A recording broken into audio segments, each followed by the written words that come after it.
اور ویسے تو 4 شوال سے 9 شوال تک روزے رکھنا مستحب تاکیدی ہے، تو یقیناً بہت سارے یہاں پر خواتین ہوں گی کہ جن کے روزے بھی ہوں گے، لیکن بہرحال ماہ مبارک رمضان کا اختتام ہو چکا اور اب 11 مہینوں کے بعد دوبارہ سے یہ ماہ ہمیں نصیب ہوگا۔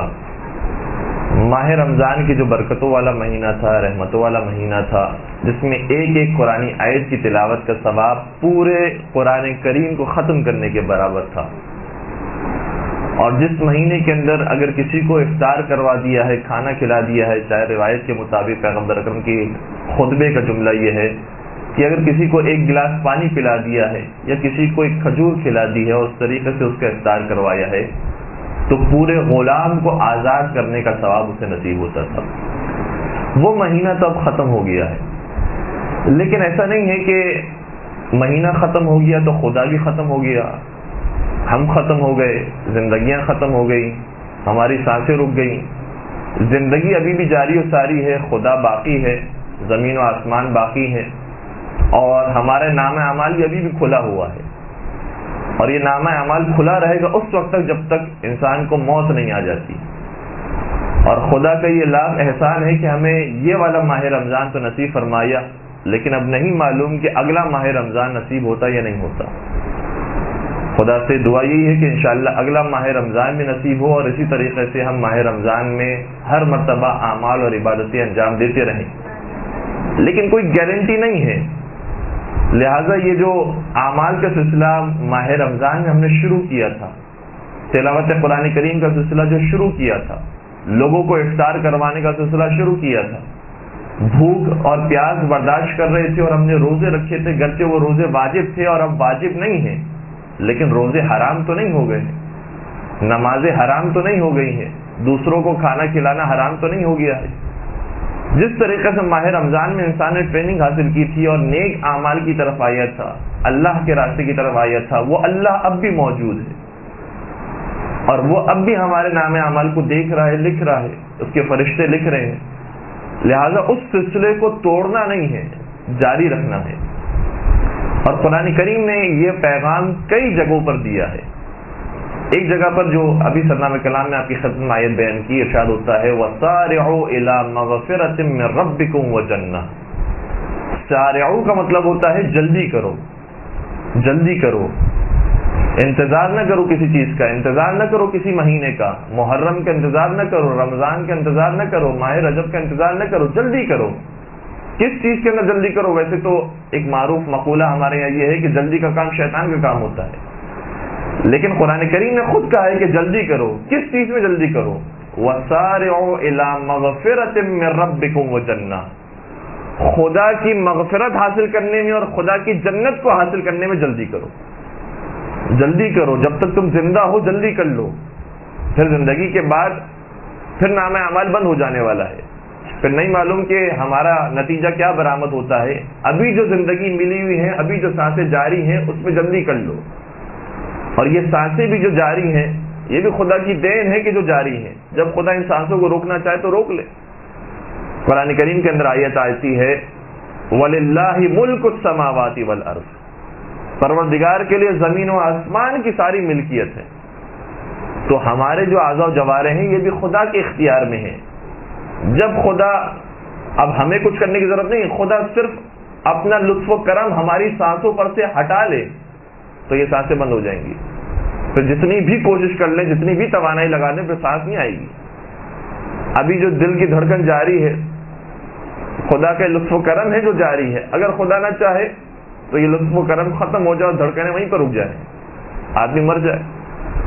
اور کتنے ہی جوان ایسے ہیں کہ جو اس دنیا سے رخصت ہوئے، کتنے ہی بچے ہیں جو دنیا سے رخصت ہوئے، تو کوئی گارنٹی نہیں ہے کہ اب اگلا ماہ رمضان ہمیں نصیب ہوتا یا نہیں ہوتا۔ اس لیے ہر لمحے انسان خدا کی بندگی میں گزارے۔ قرآن کریم کی جو آیت ہے وَمَا خَلَقْتُ الْجِنَّ وَالْإِنسَ إِلَّا لِيَعْبُدُونَ، کہ ہمیں جو پیدا کیا گیا ہے، پیدا نہیں کیا گیا انسانوں کو اور جنات کو مگر یہ کہ وہ عبادت کریں۔ تو یہ تو نہیں کہا گیا کہ عبادت کریں ماہ رمضان میں، عبادت کریں ماہ محرم میں، عبادت کریں روز جمعہ کو، کہ جب تک زندگی ہے جب تک یہ انسان زندہ انسان کہلانے کے لائق ہے اس وقت تک عبادت کرتا رہے، ابھی موقع ملا ہوا ہے۔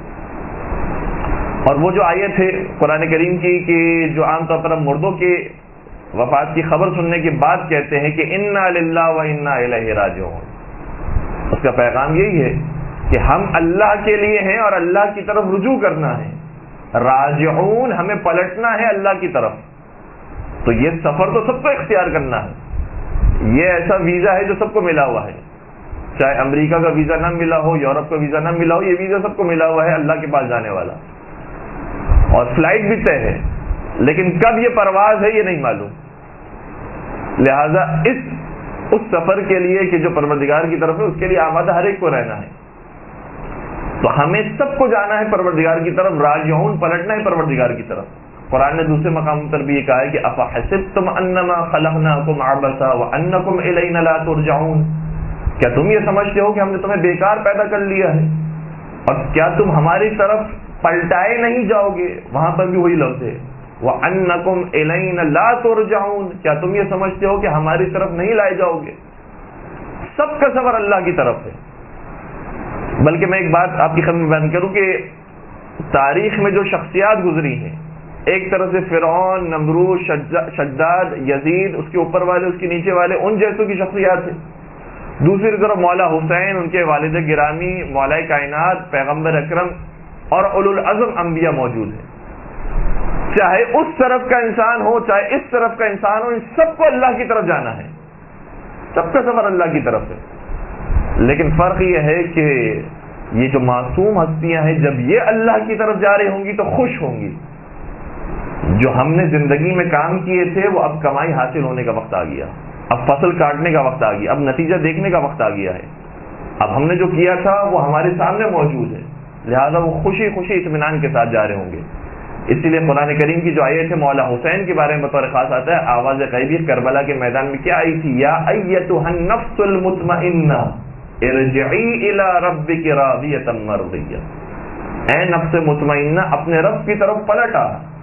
وہاں پر بھی پلٹنا ہے، مولا حسین کو بھی آنا ہے پروردگار کی طرف۔ ارجعی وہی لفظ ہے، راجعون، ارجعی، ترجعون، یہ سب کا روٹ ورڈ ایک ہی ہے، رجع، رجوع کرنا ہے اللہ کی طرف۔ اے نفس مطمئنہ پلٹ آ، رجوع کر اپنے رب کی طرف۔ لیکن حالت کیا ہے اس نفس مطمئنہ کی؟ کہ راضیۃ مرضیہ، یہ اپنے رب سے راضی ہے اور اس کا رب سے راضی ہے۔ تو دو کردار ہمارے سامنے ہیں، پلٹنا ہر ایک کو ہے، لیکن ایک کو سختی کے ساتھ سرزنش کرتے ہوئے، ملامت کرتے ہوئے جہنم کی طرف لے جایا جا رہا ہوگا، اور ایک کو پیار، محبت، سکون، اطمینان کے ساتھ نفس مطمئنہ پکار کر راضیۃ مرضیہ کا لقب دے کر پھر کہا جائے گا فادخلی فی عبادی وادخلی جنتی، میری جنت میں داخل ہو جاؤ، میرے بندوں میں شامل ہو جاؤ، ایک وہ امتیاز حاصل ہوگا۔ تو خدا ابھی بھی موجود ہے، زندگیاں ہماری ابھی بھی جاری ہیں، لہٰذا وہ ذمہ داری کی جو ماہ رمضان میں انجام دے رہے تھے، انشاءاللہ اب جو باقی ایام ہیں اور زندگی جب تک جاری ساری ہے اس میں بھی انشاءاللہ کوشش کرے کہ انجام دے۔ درود پڑھ دیجیے محمد و آل محمد۔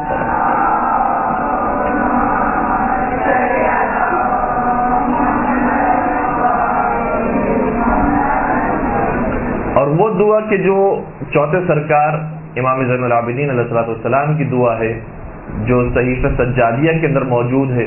صحیفہ سجادیہ کے بارے میں آپ جانتے ہیں، مجھ سے بہتر جانتے ہیں کہ 75 دعائیں تھیں کہ جو امام سجاد سے ہم تک پہنچی تھی، لیکن آج وہ 75 کے بجائے 54 دعائیں ہیں کہ جو ہمارے پاس موجود ہیں، یعنی 54 دعائیں، 75 میں سے 54 دعائیں ابھی ہمارے پاس موجود ہیں۔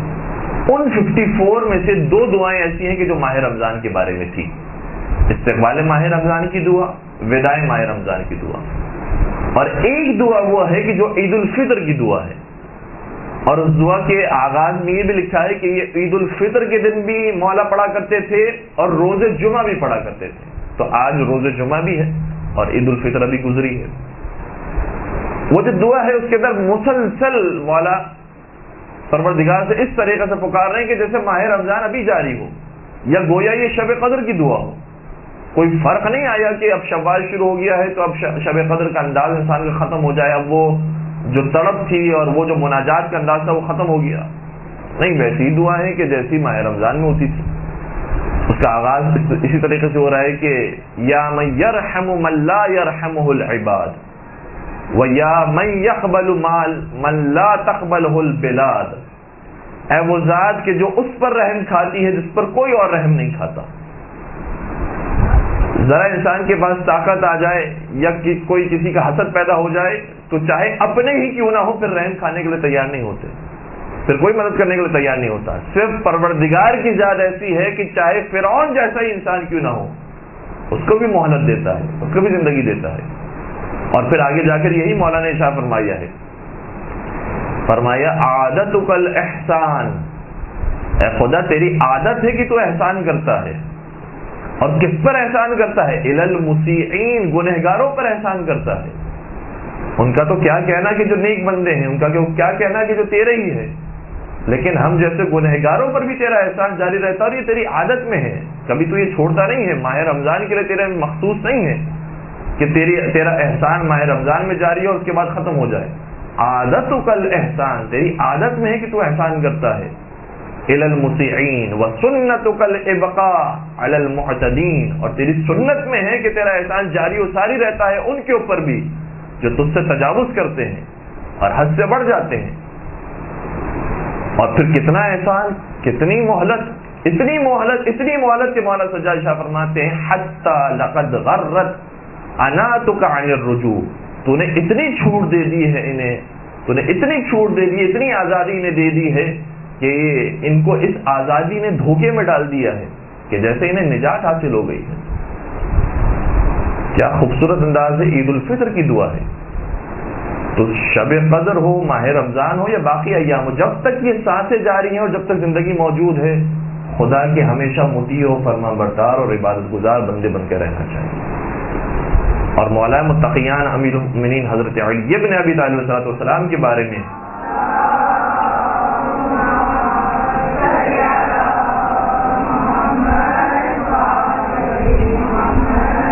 جب ان کی کنیز سے معلوم کیا گیا کہ تم نے علی مرتضیٰ کو کیسا پایا، تو انہوں نے یہی سوال کیا تھا کہ میں تمہیں تفصیل سے کھول کر بتاؤں کہ کیسے تھے علی مرتضیٰ گھر کے اندر، یا تمہیں مختصر بیان کروں؟ تو کہا مختصر بیان کرو.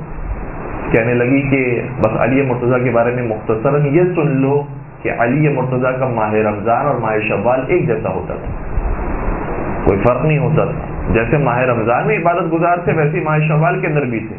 ایسا نہیں تھا کہ ماہ رمضان کے بعد آزادی ہو گئی، چھٹی ہو گئی، اب جو کام نہیں کیے تھے وہ تو کیے تھے، لیکن اب وہی دنیا والوں کے راستے کی طرف انسان آ جائے. جیسے ماہ رمضان میں تھے ویسے ماہ شوال میں تھے اور ساری زندگی ایسے گزاری انہوں نے. تو یہ جو ایام اب شروع ہو رہے ہیں اور اس کے بعد سے جو رہیں گے ماہ رمضان تک، اس میں بھی اسی اسپرٹ کے ساتھ کہ جس طریقے سے پروردگار ماہ رمضان میں ہمیں تحفے تحائف دیتا تھا اور اپنی رحمتوں کی بارش کرتا تھا، اب بھی وہ رحمتوں کی بارش میں کمی نہیں آئی. یہ تو اس لیے ایک مہینہ آیا تھا کہ چلیں کسی بہانے سے انسان خدا کی حضور آ جائے. اب وہ بہانہ ہمیشہ پروردگار کہیں نہ کہیں مختلف انداز سے جاری و ساری رکھتا ہے، اور خدا نے کئی مرتبہ اپنے حبیب کے ذریعے ہم تک یہ پیغام دیا ہے کہ مجھے وہ بندہ بہت پسند ہے، وہ مجھے بندہ بہت زیادہ محبوب ہے کہ جو اپنی ساری سابقہ غلطیوں کو بھلاتے ہوئے اب یہ طے کرتا ہے کہ مجھے اب خدا کے راستے کی طرف آ جانا ہے، اور اب مجھے اپنی جو سابقہ غلطیاں اسے درست کرنا ہے، اب مجھے جو زندگی ہے وہ خدا کے راستے کی طرف گزارنی ہے، کیونکہ اور کوئی چارہ نہیں ہے. جانا سب کو اللہ کی طرف ہے، آئے اللہ کی طرف سے تھے، جانا اللہ کی طرف ہے، تو اور کوئی چارہ نہیں، کوئی راستہ نہیں ہے سوائے یہ کہ اللہ کی طرف رجوع کیا جائے اور خدا ہی سے لو لگائی جائے. پیغمبر اکرم حضرت محمد مصطفیٰ صلی اللہ علیہ وآلہ وسلم ارشاد فرماتے ہیں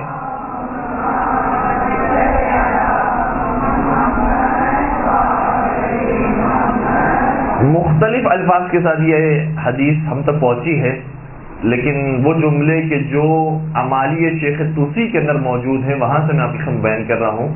اور ویسے تو شاید یہ ایک تفصیلی روایت ہے یا جناب ابو ذر غفاری سے پیغمبر اکرم نے مخاطب ہو کر ارشاد فرمایا ہے، اور جناب ابو ذر غفاری کی بار بار پیغمبر اکرم سے ملاقات ہوا کرتی تھی. اور ایسا محسوس ہوتا ہے کہ کئی ساری روایتوں میں ایسا بھی آیا ہے کہ پیغمبر اکرم جب مسجد میں تشریف لاتے اور کوئی موجود نہیں ہوتا اس وقت ابو ذر غفاری موجود ہوتے تھے، اور کئی سارے سوالات انہوں نے ایسے موقع پر کیے ہیں کہ جب کوئی نہیں تھا پیغمبر اکرم کے ہمراہ. ایک شاید ایسی موقع ہوگا کہ پیغمبر اکرم نے ابو ذر غفاری سے ارشاد فرمایا یا ابا ذر اغتنم خمسا قبل خمس، اے ابو ذر 5 چیزوں کو غنیمت شمارو، 5 چیزوں سے آنے سے پہلے غنیمت سمجھو، ابھی یہ چیزیں تمہارے پاس موجود ہیں، لہٰذا ان 5 چیزوں کو غنیمت سمجھو 5 چیزوں کے آنے سے پہلے۔ کون سی چیز؟ فرمانے لگے شبابک قبل حرمک، اپنی جوانی کو غنیمت سمجھو قبل اس کے کہ بوڑھے ہو جاؤ۔ ابھی طاقت ہے، ہمت ہے، ذہن کام کر رہا ہے، بیماریاں نہیں لگی ہوئی ہیں، وقت موجود ہے، جتنا کام کر سکتے ہو ابھی کر جاؤ۔ اس کے بعد میں بوڑھے ہونے کے بعد پھر یہی کہتے رہو گے کہ اب کہاں طاقت رہی، اب کہاں وہ صلاحیت ہے، اب تم بیمار رہتے ہیں، کہاں کام کر سکتے ہیں۔ اور عجیب بات یہ بھی ہے، روایتوں کے اندر کئی جگہوں پر یہ بھی آیا ہے کہ اگر بوڑھا عابد عبادتیں کرتا ہے تو چاہے وہ زندگی بھر دن و رات عبادت کرے، اگر کوئی جوان عابد 2 رکعتی نماز پڑھ لیتا ہے، وہ 2 رکعتی نماز جوان کی اس بوڑھے عابد سے افضل ہوتی ہے، اس بوڑھے عابد کی دن و رات کی عبادتوں سے افضل ہوتی ہے۔ تو جوانی میں انسان اللہ کی طرف آ جائے، یہ کیا ہی بہتر ہے، ابھی طاقت موجود ہے، کتنے ہی کام ایسے ہیں کہ جو اللہ کے لیے کیے جا سکتے ہیں۔ اور اب انشاءاللہ جو اس درس کے بعد جو دوسرا درس ہوگا وہ اسی تقریباً موضوع پر بھی ہوگا کہ آج کے ماحول کے اندر ہماری کیا کیا ذمہ داریاں بنتی ہیں اور کیا کیا ہم کر سکتے ہیں۔ تو فرمانے لگے اے ابو ذر جوانی کو غنیمت سمجھو بوڑھے ہونے سے پہلے۔ پھر فرمانے لگے اے ابو ذر صحت کو غنیمت سمجھو بیماری سے پہلے، کیونکہ بیمار ہونے کے بعد آدمی بہت کچھ سوچ رہا ہوتا ہے کہ اگر میں کاش صحت مند ہوتا تو یہ کام بھی کر لیتا، وہ کر لیتا، لیکن جب صحت مند ہوتا ہے تو پھر وہ کام نہیں کرتا۔ غنیمت سمجھو، ابھی جب صحت موجود ہے تو کام کر لو۔ پھر فرمایا اور دولت کو غنیمت سمجھو قبل اس کے کہ غربت آ جائے۔ ابھی پیسے موجود ہیں، کسی کی مدد ہو سکتی ہے، کسی کو پیروں پہ کھڑا کیا جا سکتا ہے، کسی کی شادی کروائی جا سکتی ہے، کسی کو موقع پر پیسے دیے جا سکتے ہیں، ابھی دے دو قبل اس کے کہ پیسے تمہارے پاس بھی باقی نہ رہے، نہ تم کسی کی مدد کر سکو گے، نہ تمہاری وہ مال مدد کر سکے گا۔ اور پھر 2 باتیں بیان فرمائی، اور اے ابو ذر فارغ وقت اور فرصت کو غنیمت سمجھو قبل اس کے کہ مصروف ہو جاؤ۔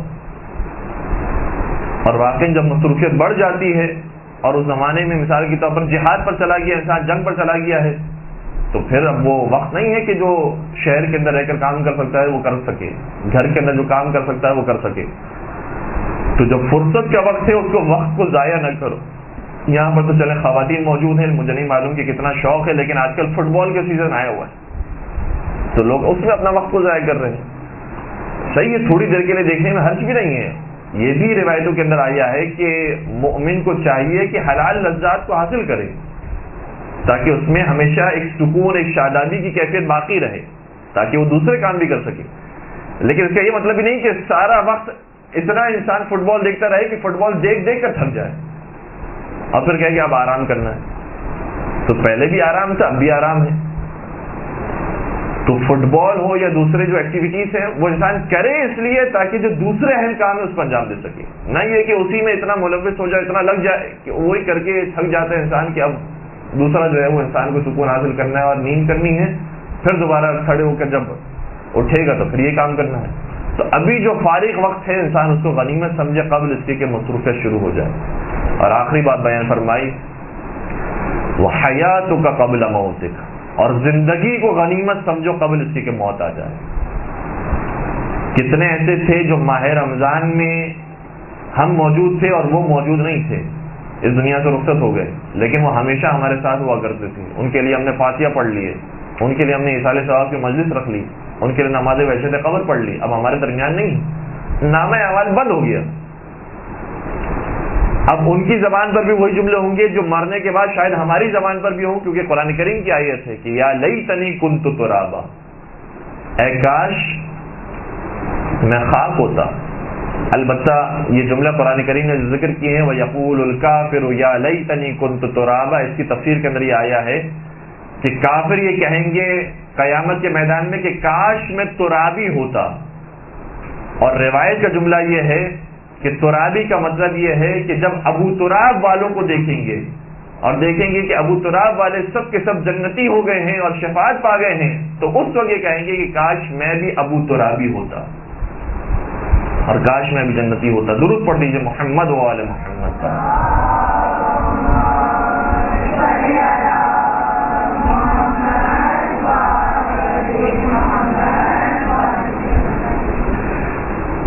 ایک مسئلہ ہمارے یہاں کا، اور وہ تو ہر جگہ کا ہے، انسانی فطرت کے اندر شاید یہ بات موجود ہے، مزاج انسان کا ایسا ہے کہ جیسا معاشرہ چل رہا ہوتا ہے ہم بھی ویسے ہی چلتے ہیں۔ معاشرہ جو ہے وہ شب قدر کو عبادتیں کرتا ہے، ہم بھی عبادتیں کرتے ہیں۔ معاشرہ عید کے دن گانے سنتا ہے، وہ بھی کر لیتے ہیں۔ محرم کے اندر نوحے سنتا ہے، وہ بھی کرتے ہیں۔ محرم ختم ہونے کے بعد پھر وہی معاملہ شروع ہو جاتے ہیں، وہ بھی کرتے ہیں۔ تو جیسا معاشرہ چل رہا ہوتا ہے ویسے ہی چلتے ہیں۔ معاشرے میں اگر صفائی ستھرائی ہوتی ہے، اگر دبئی چلے گئے ہیں، یورپ چلے گئے ہیں، باہر ملک سے چلے گئے ہیں، وہاں پر اپنے ہاتھوں میں کچرا رکھیں گے جب تک کہ ڈسٹ بن نہ آ جائے، اور یہاں تو ہر جگہ پر ڈسٹ بن موجود ہے، فوراً سے ہی کھانا کھانے کے بعد پھینک دی۔ تو چونکہ پورا معاشرہ ایسا ہے ہم بھی ویسے ہی ہو گئے، اور وہاں کا معاشرہ چونکہ ویسا ہے، اچھا ہے، صاف ستھرا ہے، ہم ویسے ہو گئے۔ تو اگر اس طریقے سے انسان نے زندگی گزاری، اور یہ بھی قرآن کریم کی آیت ہے کہ جو جہنم میں جانے والے ہیں ان کی حالت دیکھ کر جنتی جب سوال کریں گے کہ تم جہنم میں کیسے آ گئے، تو ان کے 4 جوابات میں سے ایک جواب یہ بھی ہوگا وَكُنَّا نَخُوضُ مَعَ الْخَائِضِينَ، اور ہم دنیا والوں کی طرح رہا کرتے تھے۔ دنیا والے اگر برے ہو جاتے تھے تو ہم بھی برے، اگر وہ اچھے ہو جاتے تو ہم بھی اچھے ہو جاتے تھے۔ تو خود ہمارا کوئی دین ایمان نہیں تھا، ہم کوئی سمجھ بوجھ نہیں رکھتے تھے کہ کہاں حق ہے، کہاں باطل ہے، کہاں اچھائی ہے، کہاں برائی ہے، جیسے دنیا والے کر رہے ہیں ویسے چلا کرتے تھے۔ اگر یہاں پر حجاب کیا جاتا ہے تو حجاب میں رہتے تھے، اگر باہر حجاب نہیں کیا جاتا، برا سمجھا جاتا ہے، سارے لوگ بد حجاب ہوتے ہیں، بے حجاب ہوتے ہیں، تو وہاں پر ویسے ہو جاتے تھے۔ تو اکثریت کا مزاج یہ ہوتا ہے کہ جو دنیا کر رہی ہے ویسے ان کے ساتھ ساتھ چلتے ہیں، یہ نہیں دیکھتے کہ کہاں پر راستہ سیدھا ہے اس طریقے سے جائے۔ اور انبیاء کرام کا، بالخصوص پیغمبر اکرم کا، آل رسول کا طریقہ کار یہ ہوتا تھا کہ دنیا والے جو کر رہے ہیں اگر غلط کر رہے ہیں تو ان کے برخلاف عمل کرتے تھے۔ اگر وہ اپنی بیٹیوں کو زندہ درگور کر رہے ہیں تو پیغمبر اکرم فاطمہ زہرا کے احترام میں کھڑے ہو جاتے تھے، ان کے ہاتھوں کو بوسہ دیتے تھے، اپنی مسند پر بٹھاتے تھے۔ تو اگر وہ بد اخلاق ہیں، اگر وہ بد تہذیب ہیں، تو ہمارے لیے تو یہ نہیں بنتا کہ ہم بھی بد تہذیب ہو جائیں۔ تو ماہ رمضان کے بعد صحیح ہے دنیا والوں نے چھوڑ دی عبادتیں، دنیا والوں نے چھوڑ دی دینداری، لیکن ہمیں تو اتنی سمجھ بوجھ ہے، ہمیں تو معلوم ہے کہ کیا صحیح ہے کیا غلط ہے، لہذا اس راستے کو نہیں چھوڑتے۔ ایک دین ہے جس کا نام ہے آئین بودا، اور اس آئین بودا کا جو سربراہ ہے اس کا نام بھی بودا ہے، البتہ اس کا نام کچھ اور تھا لیکن مشہور ہو گیا بودا کے نام سے۔ اور بودا دراصل ایک درخت کا نام تھا جس درخت کے نیچے وہ عبادتیں کرتا تھا۔ یہ بودا کسی سلطان کا بیٹا تھا، کسی بادشاہ کا بیٹا تھا، اور اس بودا کی قبر میرے خیال سے ملیشیا کے اندر موجود ہے، اور اس کے کئی سارے مجسمے بھی ملیشیا میں پائے جاتے ہیں۔ یہ بودا جب پیدا ہوا تو باپ یہ چاہتا تھا، جیسے ہر بادشاہ کی خواہش ہوتی ہے اور ہمارے وزیروں کی بھی یہ خواہش ہوتی ہے کہ ان کا بیٹا بھی وزارت کے اندر آئے، ان کا بیٹا بھی سیاست کے اندر آئے، ان کے بیٹے کو بھی کوئی نہ کوئی حکومت کے اندر عہدہ مل جائے۔ تو اس سلطان کو بھی خواہش یہ تھی کہ جو جس بیٹے کی ولادت ہوئی ہے اس کو بڑا ہو کر واقعی بڑا سلطان بنائے کہ پوری دنیا پر یہ حکومت کر سکے۔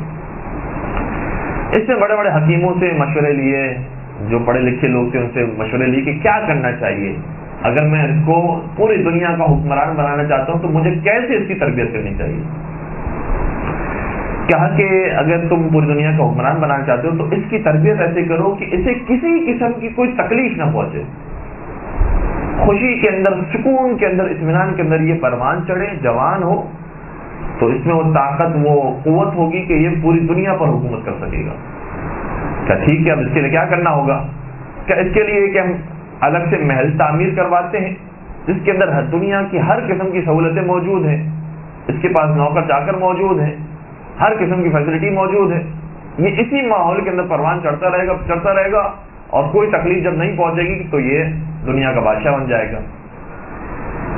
بادشاہ نے کام کرنا شروع کیا اور یہ بچہ پیدا ہوا، اس کے بعد لڑکپن اس کا گزرا، نوجوانی میں جب یہ داخل ہوا اور ابھی اسی عیش و عشرت کے ماحول کے اندر رہتا تھا کہ جو چیز اس سے مانگی وہ حاضر ہوگی، جیسا کھانا مانگا وہ آ گیا، جیسا لباس مانگا وہ آ گیا، جیسا بستر مانگا وہ آ گیا، جو خواہش کی وہ آ گئی. ابھی جب نوجوانی میں داخل ہوا تو اس کے ذہن میں ایک سوال آیا، اور اس کا ایک مشیر تھا، اس کا ایک دوست تھا، وہ آیا کرتا تھا اس سے بات چیت کرنے کے لیے. اس کو وہ سوال تھا کہ مجھے یہ بتاؤ کہ یہ جو محل ہے یہ تو ویسے بہت بڑا ہے، اس کے اندر ساری سہولیات آسائشیں موجود ہیں، لیکن مجھے یہ بتاؤ کہ اس محل کے باہر کیسی زندگی ہوتی ہے، اس محل کے باہر کیا ہوتا ہے.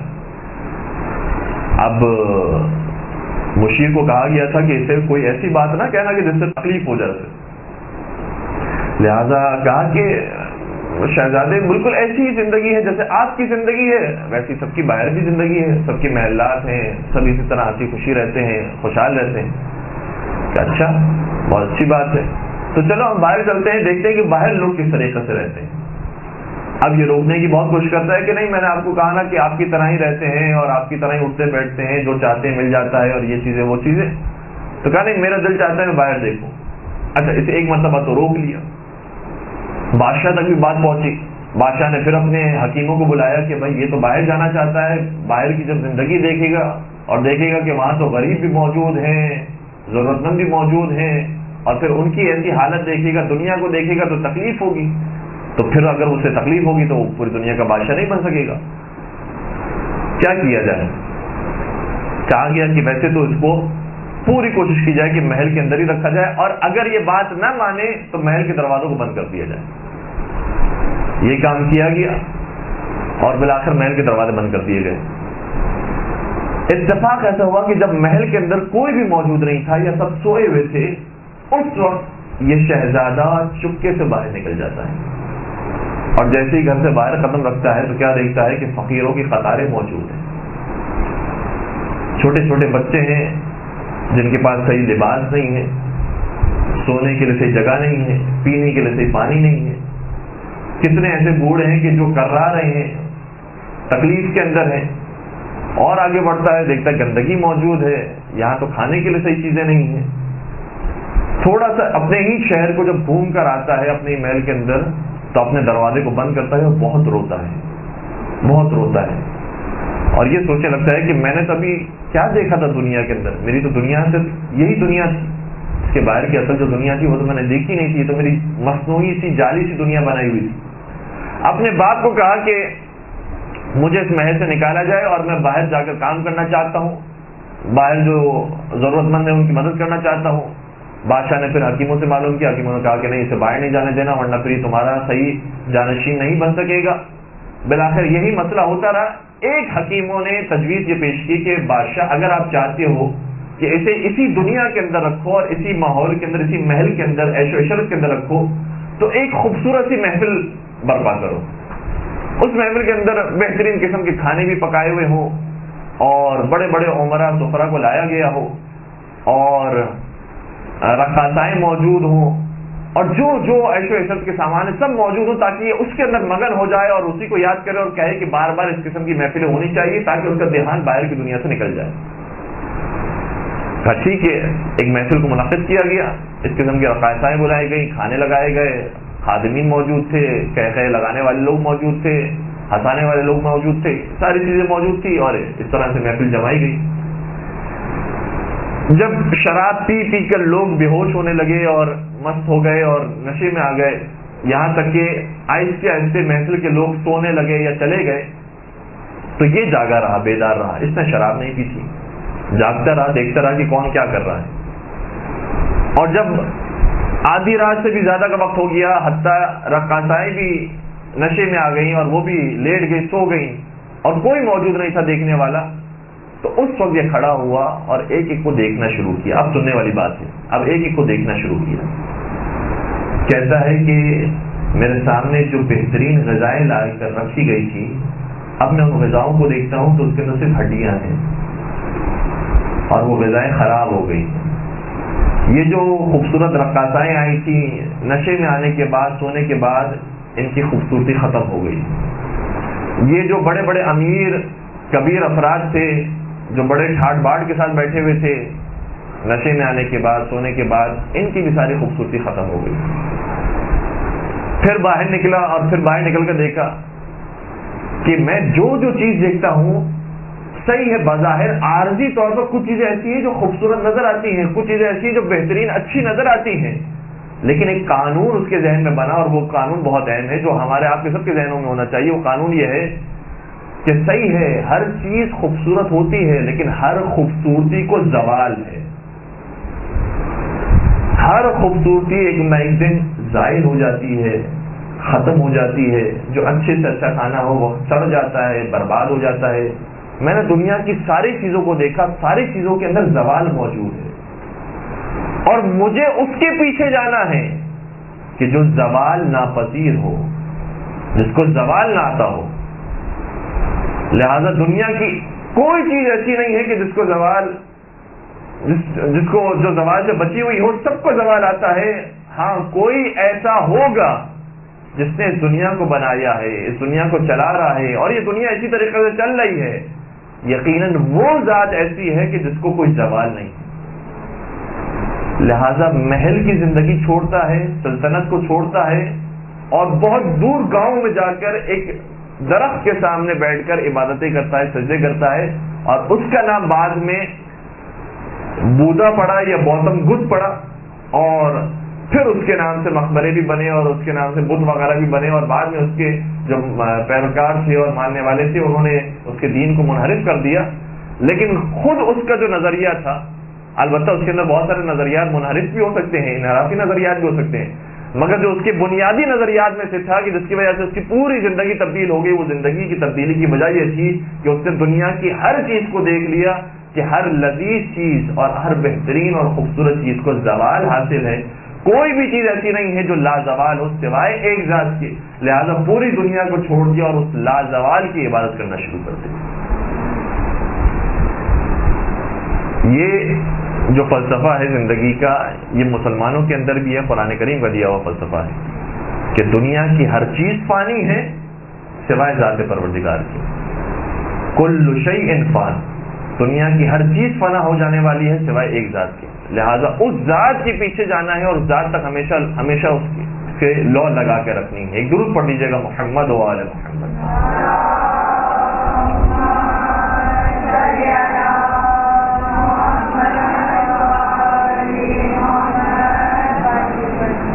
اور ہر انسان کی زندگی میں پریشانیاں ہیں، ہر انسان کی زندگی مشکلات ہے۔ ایسا نہیں ہے کہ کوئی یہ کہے کہ نہیں میری زندگی میں زیادہ پریشانیاں ہیں، فلاں کی زندگی اچھی ہے، خوبصورت ہے، وہ اچھی طریقے سے زندگی گزار رہا ہے۔ امیر انسان ہو، مشہور انسان ہو، بظاہر باعزت انسان ہو، با منصب انسان ہو، ہر انسان کی زندگی میں پریشانیاں ہیں۔ بلکہ اب تو شاید شریف خاندان پر زیادہ پریشانیاں ہیں، چاہے آپ وہ اسمی شریف لیں یا مانوی شریف لیں،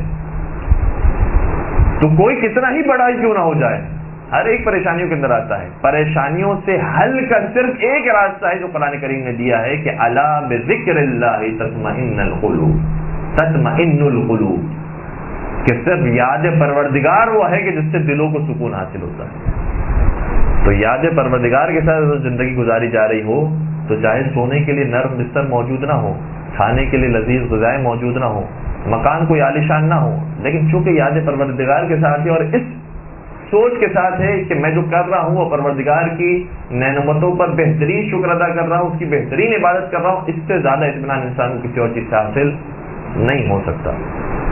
کربلا کے میدان میں مولا حسین سب کچھ قربان کرنے کے بعد جو فوج یزیدی ہے وہ گواہی دیتی ہے کہ مولا کے چہرے کی نورانیت میں مزید اضافہ ہوتا تھا، ان کے اطمینان میں، ان کے سکون میں مزید اضافہ ہوتا تھا کہ جو میں کام کرنے جا رہا ہوں اس کام کو خدا دیکھ رہا ہے اور اس سے بہتر کام نہیں ہے جو مجھے انجام دینا ہے۔ کربلا کے میدان میں صبح عاشور ایک واقعہ ملتا ہے کہ بریر حمدانی اپنے اصحاب سے، اپنے ساتھیوں سے مذاق کر رہے تھے، تو عبد الرحمن انصاری نے اسے کہا کہ تمہیں کیا ہو گیا ہے، آج جہاد کا دن ہے، آج عاشور کا دن ہے، آج لڑنے کا دن ہے، تمہیں مذاق پوجا ہوا ہے، تم مذاق کر رہے ہو؟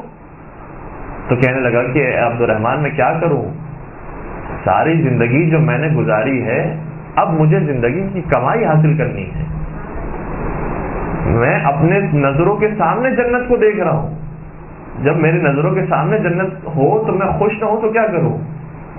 صرف ایک وار کا، صرف ایک تلوار کا فاصلہ ہے. یہ وار میرے اوپر آئے گا، میں مروں گا، مجھے جنت مل جائے گی. نواسے رسول کے ساتھ ہوں، نواسے رسول کے حکم کے مطابق جنگ لڑ رہا ہوں، اس سے بڑی بہترین زندگی کیا ہو سکتی. اور اسی طریقے سے شہزادہ قاسم کا جو جملہ ہمارے مجالس کے اندر بار بار بیان کیا جاتا ہے کہ شہزادہ قاسم سے جب پوچھا گیا کہ آپ کو موت کیسی لگتی ہے، تو یہ جواب وہی دے سکتا ہے کہ جس کی زندگی اتنی اچھی گزری ہو، جس کی زندگی اتنی پاکیزہ ہو. وہ یہ کہہ سکتا ہے کہ امی احلی من العسل، چچا جان موت تو میرے لیے شہد سے زیادہ شیریں ہے. مجھے دنیا کی نعمتوں میں اتنی لذت محسوس نہیں ہو رہی جتنی موت کے اندر ہو رہی ہے کہ مجھے اسی سفر پر جانا ہے جس سفر پر ہر ایک کو جانا تھا. میں نے بھی وہی سفر کرنا ہے اور وہ سفر میرا بہترین سفر ہونے والا ہے. لہٰذا پھر انسان بہت سکون کے ساتھ زندگی بھی گزار رہا ہوتا ہے اور موت بھی آتی ہے تو بہت سکون کے ساتھ آتی ہے. ثعلبہ انصاری پیغمبر اکرم کے زمانے کا واقعہ ہے. ثعلبہ انصاری پیغمبر اکرم کے صحابی ہیں اور پیغمبر اکرم کے پیچھے صف اول کے اندر نماز پڑھا کرتے تھے. بار بار آتے ہیں پیغمبر اکرم سے عرض کرتے ہیں کہ یا رسول اللہ آپ میرے لیے دعا کریں، آپ میرے لیے دعا کریں کہ پروردگار مجھے مال و دولت عطا کرے. پیغمبر نے شاہ فرمایا اے ثعلبہ جو تمہاری حالت ہے اسی حالت پر خوش رہو. کہا کہ نہیں یا رسول اللہ. اچھا کئی مرتبہ اس نے آ کر یہ باتیں کی، میں اس کو خلاصہ بیان کر رہا ہوں. کہا یا رسول اللہ اگر میرے پاس دولت آ گئی، مال آ گیا، میں آپ کی مدد کروں گا، آپ کے دین کی مدد کروں گا، زکات دوں گا، دین کا فائدہ ہوگا. لیکن اپنی دنیا کو حاصل کرنے کے لیے بہت سارے لوگ دین کو استعمال کرتے ہیں کہ یہ کام ہو جائے تو میں دین کو حاصل کروں گا. کئی ساری مثالیں، ایک چھوٹی سی مثال ہمیں آئی ذہن میں تو آپ کی خدمت بیان کریں. ہمارے جو سوالات آتے ہیں کبھی کبھار اس میں سے ایک سوال ایک صاحب نے یہ بھی کیا تھا کہ میں اس لیے دوسری شادی کرنا چاہتا ہوں کیونکہ سنت رسول ہے، کیونکہ پیغمبر اکرم نے اتنی ساری شادیاں کی تھی اس لیے میں بھی اس سنت کو ادا کرنا چاہتا ہوں.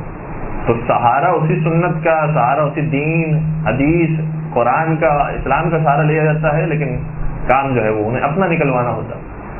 ثعلبہ انصاری نے کہا کہ آپ میرے لیے دعا کریں تاکہ خدا مجھے مال و دولت عطا کرے، میں اس کو دین کے راستے میں خرچ کروں گا. پیغمبر نے شاہ فرمایا قلیل مال کہ جس کے اوپر تم شکر ادا کرو اس کثیر مال سے بہتر ہے جس پر کفر کرو. کہا کہ یا رسول اللہ نہیں میں ایسا نہیں کروں گا، میں شکر کروں گا، اس سے مدد کروں گا. پیغمبر اکرم نے اس کے اصرار کو دیکھتے ہوئے دعا کر دی پروردگارا ثعلبہ انصاری کو مال و دولت عطا فرما. کچھ ہی دن گزرے تھے یا اسی دن کا واقعہ ہے کہ کسی ان کے عزیز کا انتقال ہوا. البتہ روایتیں اس کے اندر مختلف بھی ہیں. کسی عزیز کا انتقال ہوا اور عزیز کی میراث انہیں نصیب ہوئی اور اس میراث سے انہوں نے ایک جانور خریدا، گوسفند خرید لیا. اس گوسفند کو چرانا شروع کیا. آہستہ آہستہ اس گوسفند سے زاد و ولد ہوا، تعداد بڑھنا شروع ہوئی اور 1 سے 2، 2 سے 3 اور ریوڑ کی شکل اختیار کر گیا.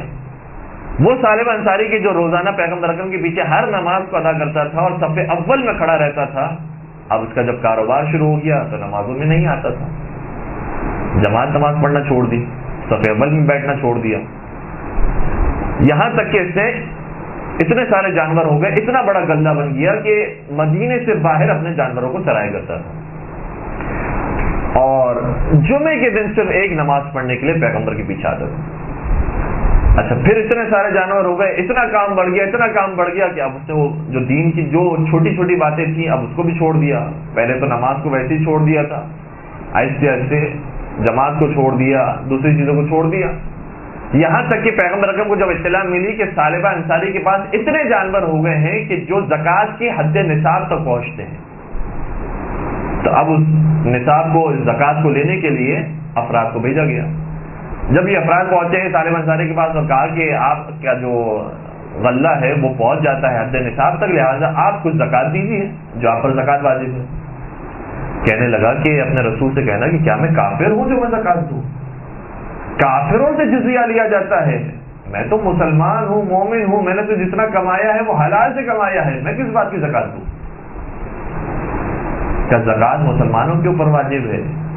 آپ ہی کو زکوٰۃ دینی ہے. جزیہ صحیح ہے کافروں کے اوپر واجب ہے، اس کا طریقہ کار اور ہے، لیکن ہم آپ سے زکوٰۃ لیں گے اور پیغمبر نے بھیجا ہے. تو آپ پیغمبر سے کہہ دینا کہ ثعلبہ تمہیں کوئی مال نہیں دے گا، تمہیں کوئی جانور نہیں دے گا، کیونکہ یہ اس کی کمائی ہے، اس کا حاصل کرتا ہوا مال. جب پیغمبر تک یہ اطلاع پہنچی تو پیغمبر نے دعا کی تھی اور طالبہ انصاری کی دنیا بن گئی تھی، لیکن پیغمبر چاہتے ہیں کہ انسان کی دنیا بھی اچھی ہو، آخرت بھی اچھی ہو۔ یہ نہیں چاہتے کہ انسان کی آخرت برباد ہو جائے، دنیا اچھی ہو جائے اور اس کے بعد پھر انسان کبھی افسوس ملتا رہے۔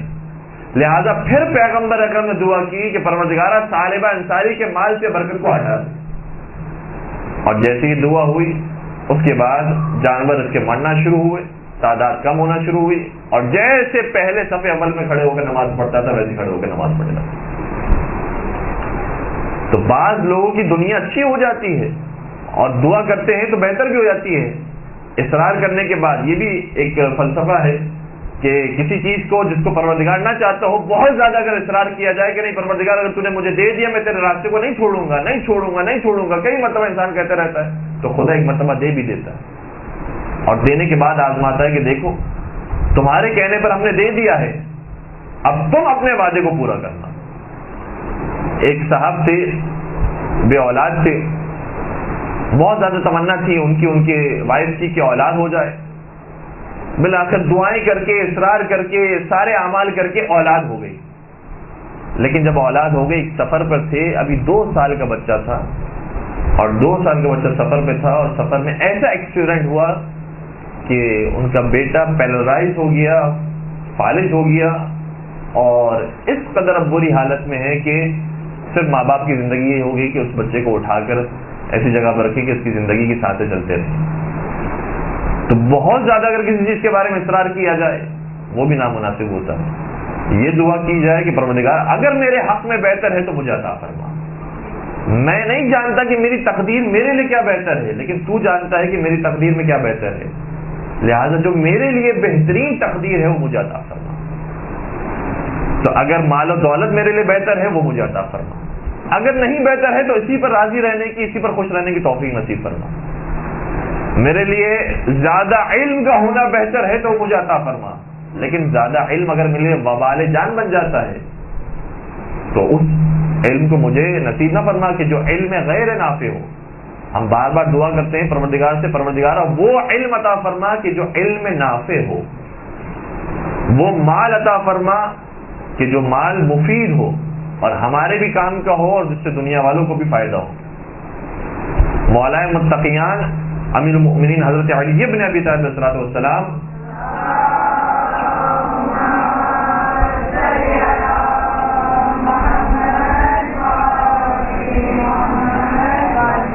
ان کی زندگی کے اندر کئی مرتبہ ایسا موقع آیا ہے کہ کھانے کے لیے کچھ موجود نہیں تھا۔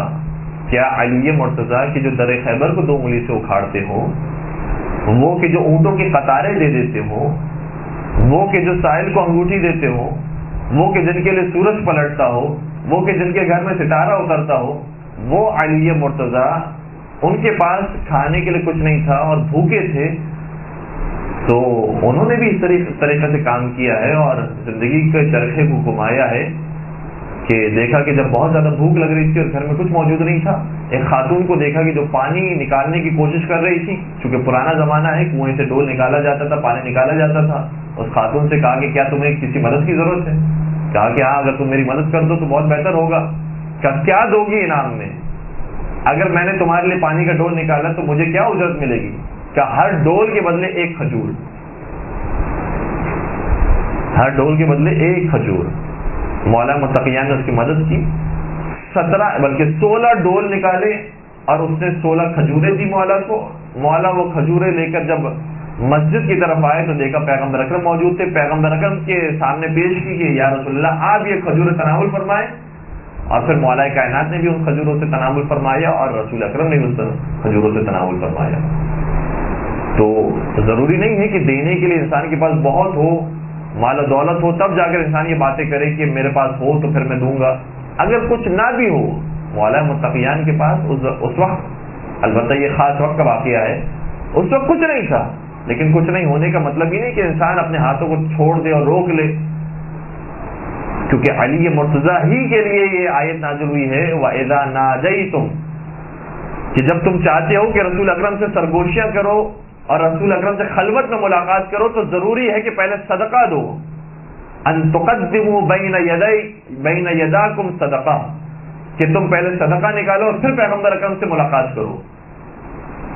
تمام مفسرین نے بات لکھی ہے، چاہے اہل سنت ہو چاہے اہل تشیع ہو، کہ صرف واحد علی مرتضیٰ تھے جنہوں نے اس آیت پر عمل کیا، اور جن کے پاس کچھ موجود نہیں تھا صدقہ دینے کے لیے، لیکن اس کے باوجود انہوں نے ملاقات رسول کو نہیں چھوڑا اور 1 دینار قرضے میں لیا، اس 1 دینار کے 10 درہم بنائے اور 10 درہم کو ایک ایک کر کے صدقہ دیا کرتے تھے، اور 10 مرتبہ پیغمبر اکرم سے ملاقات کی ہے. یہاں تک کہ پھر یہ آیت منسوخ کر دی گئی اور کہا گیا کہ اے مسلمانوں، تم اس آیت پر عمل نہیں کر سکتے ہو، لہٰذا تمہارے لیے وہی آزادی ہے کہ تم جب چاہو پیغمبر اکرم سے ملاقات کرو. لیکن اتنا طے ہو گیا کہ صرف مولا متقیان وہ ہیں کہ جو کچھ نہ ہونے کے باوجود بھی راہ خدا میں صدقہ دیتے ہیں اور پیغمبر اکرم سے ملاقات کا شرف حاصل کرتے ہیں. درود پڑھ دیجئے محمد و آل محمد.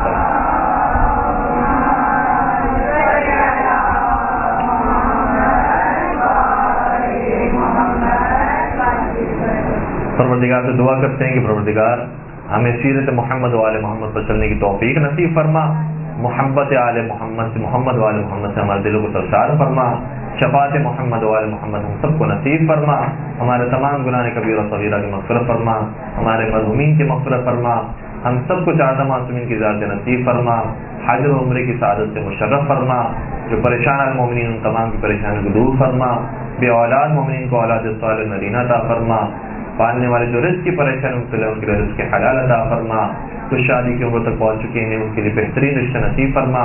پروردگار تمام مظالم سے انتقام کے لیے اپنے آخری حجت الہادی امام عصر والزمان کے ظہور میں تعجیل فرما، ہمیں ان کے اعوان و انصار عاشقین و محبین شمار فرما. ربنا تقبل منا انك انت السميع العليم وتب علينا انك انت التواب الرحيم برحمتك يا ارحم الراحمين.